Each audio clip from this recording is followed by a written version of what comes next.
പിതാവിന്റെയും പുത്രന്റെയും പരിശുദ്ധാത്മാവിന്റെയും നാമത്തിൽ ആമേൻ.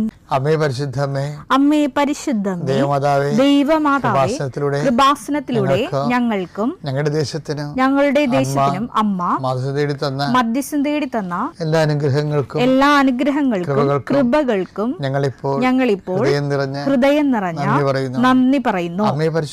അമ്മേ പരിശുദ്ധമേ, ദൈവമാതാവേ, 2004 ഡിസംബർ 7-ാം തീയതി ഉച്ചകഴിഞ്ഞ് 2:30 കൃപാസനത്തിൽ സംഭവിച്ച അമ്മയുടെ പ്രത്യക്ഷപ്പെടലിനെ കുറിച്ച് തിരുസഭയ്ക്ക് സമർപ്പിച്ചിരിക്കുന്ന പഠനരേഖകളുടെ മേൽ സഭാത്മകമായ പഠനം ആരംഭിക്കുവാൻ ഞങ്ങൾ പ്രാർത്ഥിക്കുന്നു. അമ്മേ പരിശുദ്ധമേ, ഭൂസ്വർലോകങ്ങളുടെ രാജ്ഞിയായ അങ്ങേയ്ക്ക് ഭൗമ സംരക്ഷണത്തിനായി പ്രപഞ്ചപ്രകൃതിയെ തന്നെ തിരുസഭ പ്രതിഷ്ഠിക്കുവാൻ ഈ പ്രത്യക്ഷീകരണ വഴി ഇടയാക്കണമേ. പരിശുദ്ധമ്മേ, ജപമാല മാതാവേ, സകല കൃപാസനം പ്രാർത്ഥനകളോടും ചേർത്ത് ഞങ്ങളിപ്പോൾ പ്രാർത്ഥിക്കുന്ന ഈ കുടുംബത്തിന്റെ പ്രത്യേക നിയോഗം.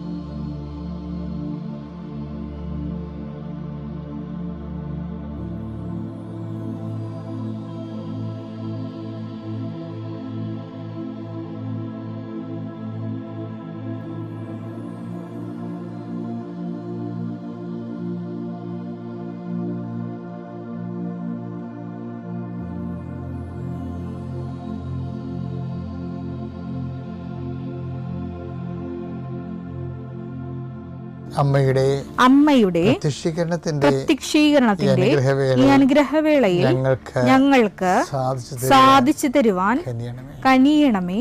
വിശ്വാസ പ്രമാണം. സർവശക്തനായ പിതാവും ആകാശത്തിന്റെയും ഭൂമിയുടെയും സൃഷ്ടാവുമായ ദൈവത്തിൽ ഞാൻ വിശ്വസിക്കുന്നു.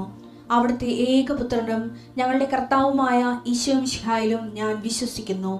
ഈ പുത്രൻ പരിശുദ്ധാത്മാവിനാൽ ഗർഭസ്ഥനായി കന്യകാമറിയത്തിൽ നിന്ന് പിറന്ന് പൊന്തിയോസ് പീലാത്തോസിന്റെ കാലത്ത് പീഡകൾ സഹിച്ച് കുരിശിൽ തറയ്ക്കപ്പെട്ട് മരിച്ച് അടക്കപ്പെട്ട് പാതാളങ്ങളിൽ ഇറങ്ങി മരിച്ചവരുടെ ഇടയിൽ നിന്ന് 3-ാം നാൾ ഉയർത്ത് സ്വർഗത്തിലേക്ക് എഴുന്നള്ളി സർവശക്തിയുള്ള പിതാവായ ദൈവത്തിന്റെ വലതുഭാഗത്തിരിക്കുന്നു. അവിടെ നിന്ന് ജീവിക്കുന്നവരെയും മരിച്ചവരെയും വിധിക്കുവാൻ വരുമെന്നും ഞാൻ വിശ്വസിക്കുന്നു. പരിശുദ്ധാത്മാവിലും ഞാൻ വിശ്വസിക്കുന്നു. വിശുദ്ധ കത്തോലിക്കാ സഭയിലും പുണ്യവാന്മാരുടെ ഐക്യത്തിലും പാപങ്ങളുടെ മോചനത്തിലും ശരീരത്തിന്റെ ഉയർപ്പിലും നിത്യമായ ജീവിതത്തിലും ഞാൻ വിശ്വസിക്കുന്നു. ആമേൻ.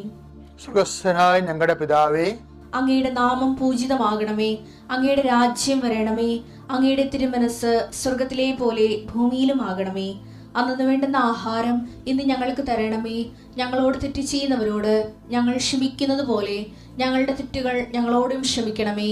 ഞങ്ങളെ പ്രലോഭനത്തിൽ ഉൾപ്പെടുത്തരുതേ, തിന്മയിൽ ഞങ്ങൾ രക്ഷിക്കണമേ. ആമേൻ. നന്മ നിറഞ്ഞ മറിയമേ, സ്വസ്തി. കർത്താവ് അങ്ങയുടെ കൂടെ സ്ത്രീകളിൽ അങ്ങ് അനുഗ്രഹിക്കപ്പെട്ടവളാകുന്നു. അങ്ങയുടെ ഉദരത്തിൻ ഫലമായി ഈശോ അനുഗ്രഹിക്കപ്പെട്ടവനാകുന്നു.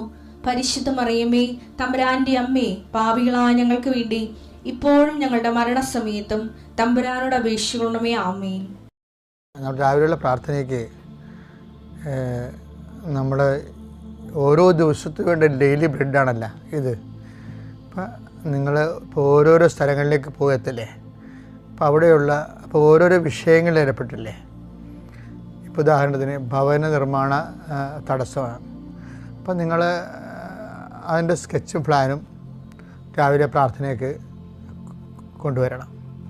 അച്ഛൻ കുറിച്ചെടുക്കുമ്പോൾ തന്നെ ആദ്യം ഡോക്യുമെൻ്റ് പ്രാർത്ഥനയാണ്ട സമയമായിരിക്കും.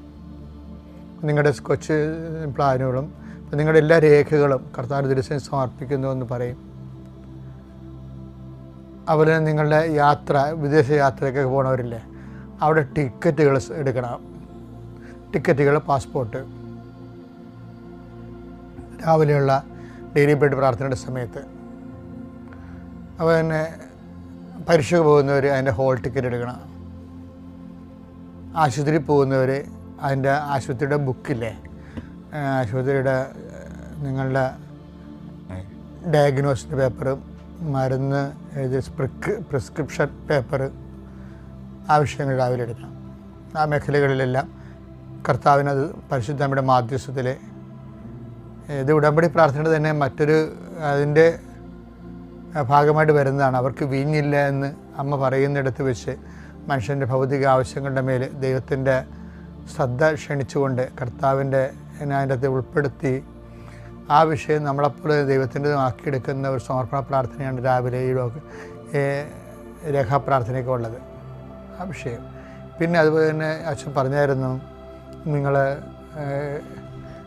ഇപ്പോൾ ഒരു പശുത്തൊഴുത്ത് കെട്ടാൻ പോയിടം വിചാരിച്ചു. അപ്പോൾ ആ പ്രാർത്ഥന നിങ്ങൾ കൂരേണ്ടത് ആ സ്ഥാനത്ത് പോയി നിന്നാണ് കൂരേണ്ടത്. അടുക്കള കെട്ടുന്നവരും എസ്റ്റേഷൻ എടുക്കുന്നവരും കാർ ഷെഡ് ചെയ്യുന്നവരും ഒക്കെ ഈ പ്രാർത്ഥന അവരുടെ ആ ഉദ്യമമായിട്ട് ഇപ്പോൾ നിലവിലിരിക്കുന്ന ഉദ്യമം എന്താണ്? ചിലപ്പോൾ ഒരു ചെറിയ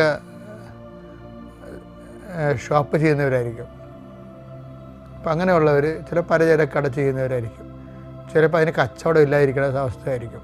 അപ്പോൾ നിങ്ങൾ ആ പ്രാർത്ഥന കച്ചവട സ്ഥലം അടുത്താണെങ്കിൽ, കച്ചവട പീടിയൊക്കെ അടുത്താണെങ്കിൽ ആ ഷോപ്പിൽ പോയി നിന്ന് ആണ് ഈ പ്രാർത്ഥന കൂടേണ്ടത്.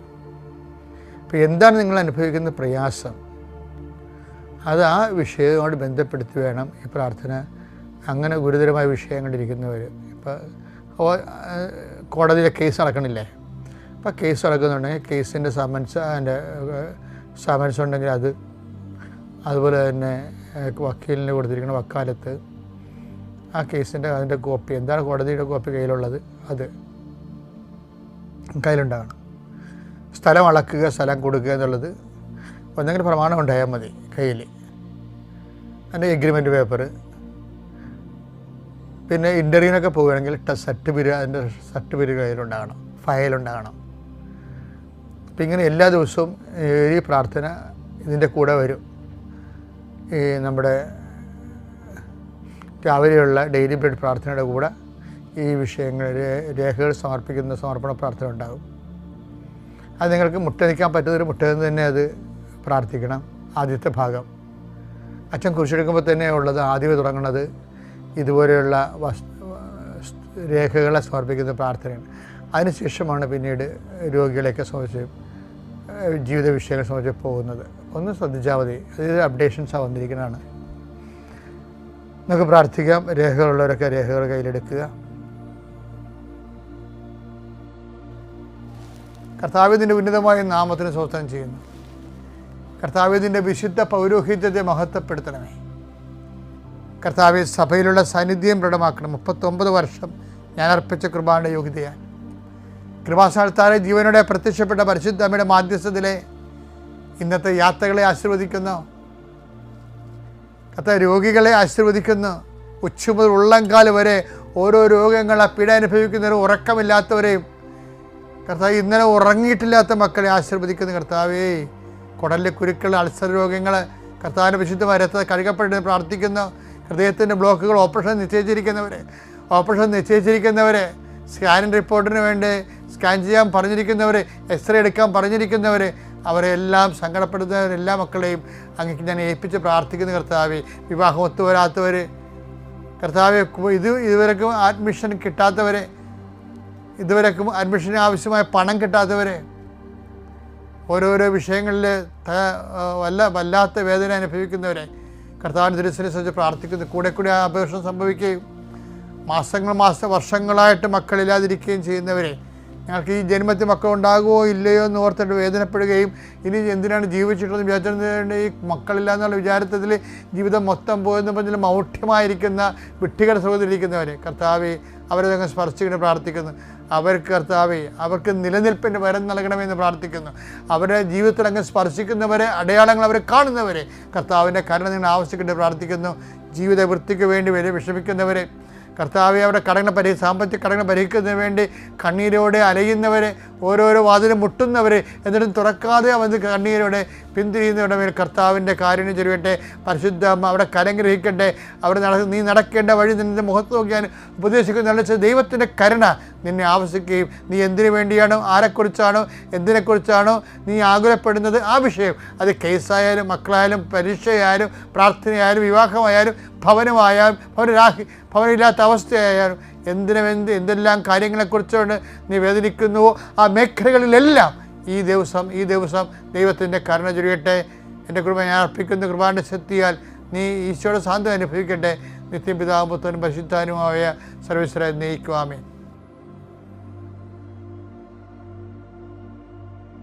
നമ്മൾ ഇന്നലെ കണ്ടതിൻ്റെ തീഷ്ണതയുടെ ബാക്കി ഇന്നലേക്ക് ഇപ്പം എപ്പോഴും ലിങ്കിങ് ഉണ്ടാകും കേട്ടോ. ഇപ്പം ഇന്നലെ എന്താ കണ്ടതെന്ന് വെച്ച് കഴിഞ്ഞാൽ മത്തായി ശ്ലീഹായുടെ സുവിശേഷം 13-ാം അധ്യായം 27-ാം വാക്യം. യജമാനനെ നീ വയലിൽ നല്ല വിത്തല്ലേ വിതച്ചത്, പിന്നെ കളകൾ ഉണ്ടായത് എവിടെ നിന്ന്? ഞങ്ങളത് പറിച്ച് കളയട്ടെ നോക്കുമ്പോൾ പറയും, നിങ്ങൾ കളയണ്ട, നിൽക്കട്ടെ, യുഗാന്ത്യമാകുമ്പോൾ ഞാനത് എൻ്റെ രീതി ചെയ്തോളാമെന്ന് പറയും. ഓക്കെ. അപ്പം ഇതെന്ന് വെച്ച് കഴിഞ്ഞാൽ അതിൻ്റെ ഉള്ളിൽ വിശ്വാസത്തിൻ്റെ കൂടെ അവിശ്വാസത്തിൻ്റെ കളകളുണ്ടാകും. നമ്മുടെ ഉള്ളിലും ഉണ്ടാകും, പുറത്ത് സമൂഹത്തിലും ഉണ്ടാകും. എന്നിട്ട് വിശ്വാസത്തിൻ്റെ പക്ഷം ചേർന്ന് നിൽക്കുന്നതിന് പരീക്ഷണങ്ങളുണ്ടാകും. ചിലർ പരീക്ഷണത്തിൽ അങ്ങ് അകപ്പെട്ടു പോകും. ചിലർക്ക് പരീക്ഷണങ്ങളെ വിജയിക്കാൻ വേണ്ടി അവൻ വിശ്വാസത്തിൽ ഉറച്ചു നിൽക്കുന്ന കാരണം അവന് സത്യസന്ധതയ്ക്ക് ദൈവം അവൻ്റെ കഴിവിൽ കൂടിയ പരീക്ഷണം കൊടുക്കത്തില്ല. അത് ദൈവം ചെയ്യുന്ന ഒരു ആനുകൂല്യമാണ്. 1 കൊരിന്ത്യർ 10:13 നിങ്ങളുടെ ശക്തിക്ക് അതീതമായ പ്രലോഭനങ്ങൾ ഉണ്ടാകാൻ അവിടുന്ന് അനുവദിക്കുകയില്ല. പ്രലോഭനങ്ങൾ ഉണ്ടാകുമ്പോൾ അവയെ അതിജീവിക്കാൻ വേണ്ട ശക്തി അവിടുന്ന് നിങ്ങൾക്ക് നൽകും. ആർക്കാണ് നൽകണത്? വിശ്വാസികൾക്കാണ് നൽകണത്. വിശ്വാസികൾക്ക് ദൈവം അവരുടെ ശക്തിക്ക് അതീതമായ പ്രലോഭനം കൊടുക്കത്തില്ല, ഉണ്ടായാൽ തന്നെ അതിനെ അതിജീവിക്കാനുള്ള ശക്തി കൊടുക്കുകയും ചെയ്യും. ഇങ്ങനെയാണ് ഈ പതിരും കതിരും തമ്മിൽ വേർതിരിക്കണത്. ഇപ്പം ചില ആൾക്കാർ കളകളെന്ന് പറയുന്ന ആ മത്തായി 13:27 കക്ഷികൾക്ക് അവർ പ്രലോഭനങ്ങളെ താങ്ങാതെ അവർ വീണുപോകും. വെളിപാട് 3:8 നിന്റെ ശക്തി പരിമിതമാണ്, എങ്കിലും നീ എൻ്റെ വചനം കേട്ടു. ഈ നിന്റെ ശക്തി പരിമിതമാകുന്നു എന്ന് പറഞ്ഞതിൻ്റെ സ്ഥലത്ത് വെച്ചാണ് ഈ 1 കൊരിന്ത്യർ 10:13 ചേർത്ത് വെക്കേണ്ടത്. എന്താണ്? നിന്റെ ശക്തി പരിമിതമാണ്. എന്തിനാണ് ശക്തി പരിമിതമായിരിക്കുന്നത്? പ്രലോഭനങ്ങളെ ചേർക്കുന്നതിന് വേണ്ടി.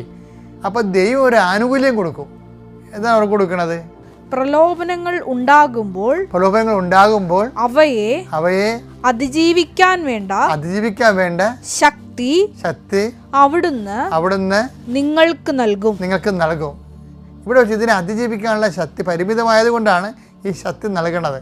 അപ്പോൾ ഈ ശക്തിയാണ് ദൈവത്തെ തള്ളിപ്പറയുന്ന ആൾക്കാർക്ക് അവരുടെ കുഴപ്പങ്ങൾ കൊണ്ട് അനുഭവവേദ്യമാകാതെ വരണത്. ഇവിടെ വെച്ചാണ് പതിരും കതിരും ഒക്കെ തിരിയണത് ഇങ്ങനെയാണ്. അതുകൊണ്ട് നീ ഉറച്ചു നിൽക്കണമെന്ന് പറയും. ഈ ഉറച്ചു നിൽക്കുന്നത് എന്തുകൊണ്ടായിരിക്കും? തീഷ്ണത കൊണ്ടായിരിക്കും, അല്ലേ? തീഷ്ണത കൊണ്ടും അതീവ തീഷ്ണത കൊണ്ടുമാണ് ഉറച്ചു നിൽക്കുന്നവർ.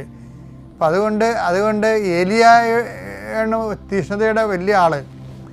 ആരെല്ലാം വീണു പോയാലും വീഴ്ത്തിയാലും വീഴാതെ നിൽക്കുന്ന ഒരാളാണ് ഏലിയാവിനോട് ദൈവം ചോദിക്കുന്ന ചോദ്യം എന്താണ്? നീ ഇവിടെ എന്ത് ചെയ്യുന്നു? എന്ത് ചെയ്യണമെന്നുള്ളത് ദൈവത്തിന് അറിയാം. എങ്കിലും ഏലിയാവിൻ്റെ വായിന്നത് കേൾക്കുന്നതിന് വേണ്ടിയാണ് പിന്നെയും ചോദിക്കുന്നത്. അങ്ങനെ 2 പ്രാവശ്യം ചോദിക്കുന്നുണ്ട്. 1 രാജാക്കന്മാരിലെ 19:9 19:13 ദൈവം ഒരേ ചോദ്യം ചോദിക്കുന്നുണ്ട്. 1 രാജാക്കന്മാർ 19:9 അവൻ അവിടെ ഒരു ഗുഹയിൽ വസിച്ചു. ഏലിയ അവിടെ ഒരു ഗുഹയിൽ വസിച്ചു. അവിടെ വെച്ച് കർത്താവിന്റെ സ്വരം അവൻ ശ്രവിച്ചു. ഏലിയ നീ ഇവിടെ എന്ത് ചെയ്യുന്നു? അപ്പോൾ ഏലിയ പറയും, എന്താണ് സംഭവിച്ചതെന്ന് പറയും. എന്താണ് ചുറ്റുമുള്ളവർ ഇസ്രായേൽ ജനം ഉടമ്പടി ഇതിൽ അവിശ്വസ്തത കാണിച്ചു, നമ്മുടെ പ്രവാചകന്മാരെ ജെസബേൽ വധിച്ചു, ഞാൻ മാത്രം അവശേഷിച്ചു. ഈ ഞാൻ മാത്രം അവശേഷിച്ചു എന്ന് 2 പ്രാവശ്യം ഏലിയ പറയുന്നുണ്ട്. 1 രാജാക്കന്മാർ 19-11 വായിച്ചേ.